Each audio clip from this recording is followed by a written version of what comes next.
harken back to just a few weeks ago. It's amazing to think here we are, the 13th day in a new year. Christmas was just a few weeks ago, and it seems to me as if it was last year. I guess it was. I'm channeling my inner George Bush.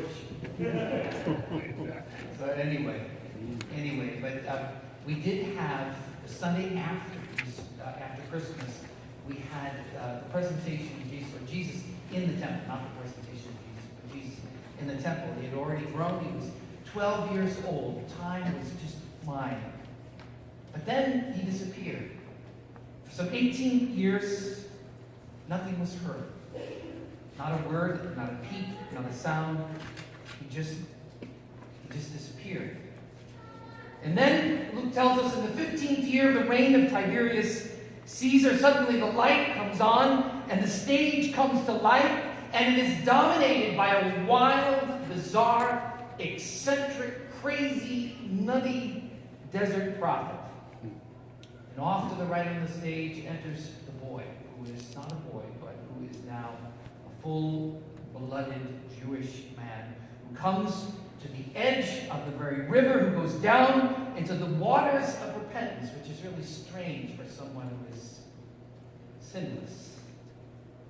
He goes down into the water with his brothers and his sisters because when all is said and done, he is Emmanuel, God with us, in every place and in every moment.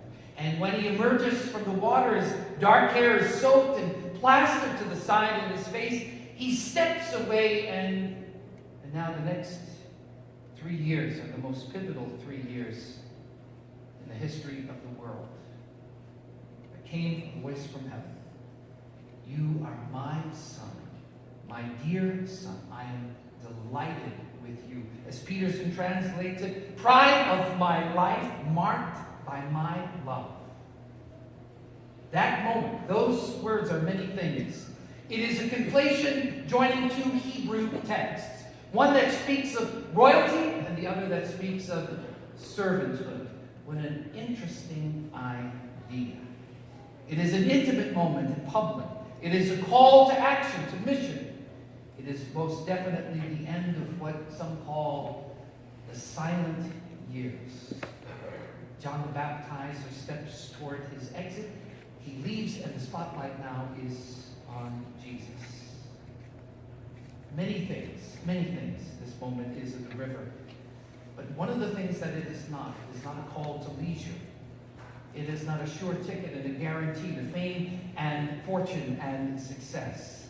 It is not by accident that the Gospels bear unanimous witness that Jesus went from the River Jordan into his final exam in the wilderness, proctored by no one less than good old Scratch himself.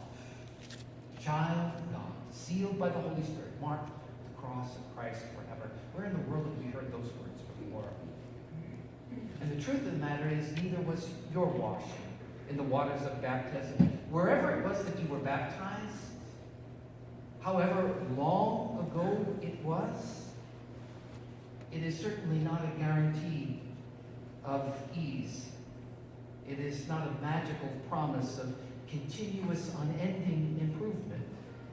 Which means, and this is one of the things that I find that we struggle with oftentimes the most, is that faith is not some kind of magical pass that we will somehow, have a life devoid of any challenge. It means that there will be trials and tribulations precisely because you are on Jesus' way. Times in life when you will walk above the waves, but there will also be plenty of times when you will go through the waters in your life and you will walk through the fire.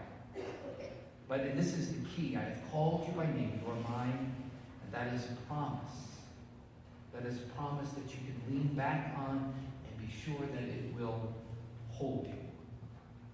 You are my son, my dear son. When you meet someone for the very first time, the inevitable question, the inescapable query is this, isn't it? What exactly is it that you do? And I've been thinking a lot lately. We have someone in our family, and I have a few friends and a few acquaintances who, when you ask them, what do you do, would say, I have worked at General Motors. And I know that in just a few days, they will go to work, many of them, holding their breath and their fingers crossed. But I also know the fact, and you do, that there will be others who will, for whatever reason, they will weather the storm. But the bottom line is this: whatever happens, your job isn't all that you do. It isn't the summation of who you are. As I heard a pastor say, is being a pastor more important than being a good husband? I don't think so. Is being a pastor more important than being a responsible citizen? More important than being a father, a son, a brother? What do you do? What do you do? That is a good question.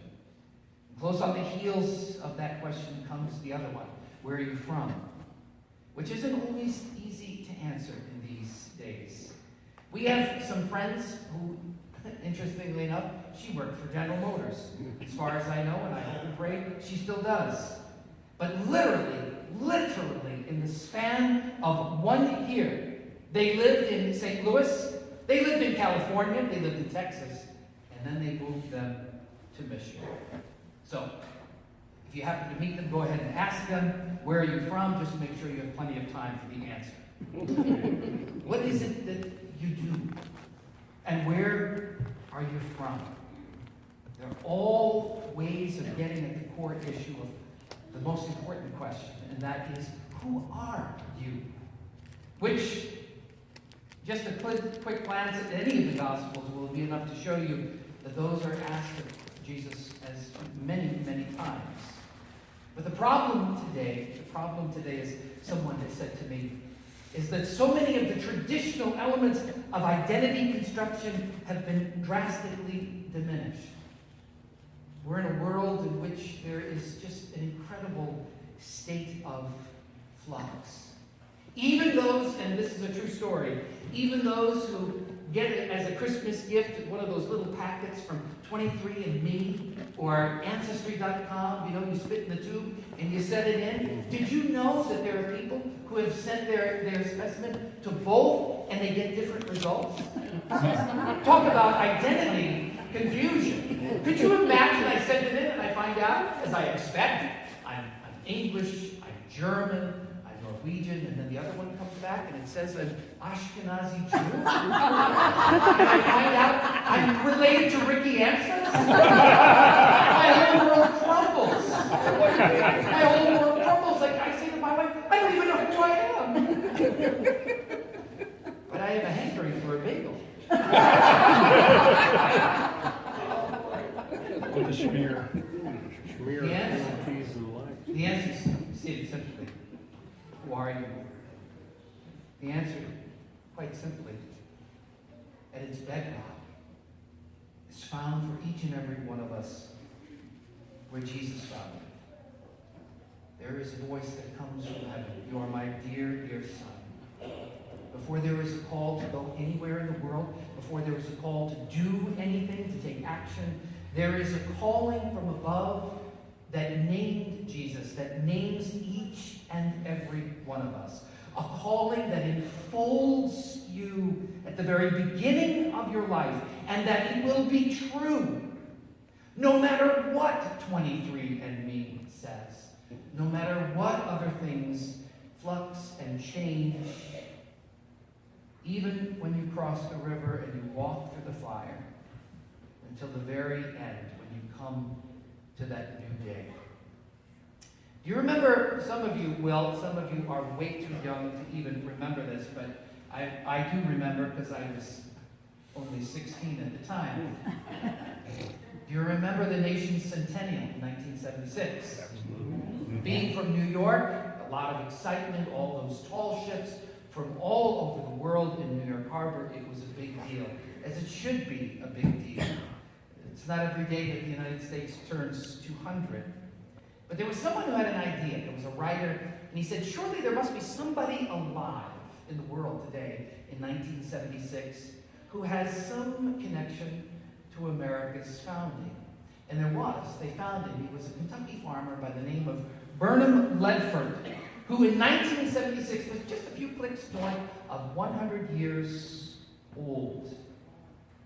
Burnham was a living connection to America's founding.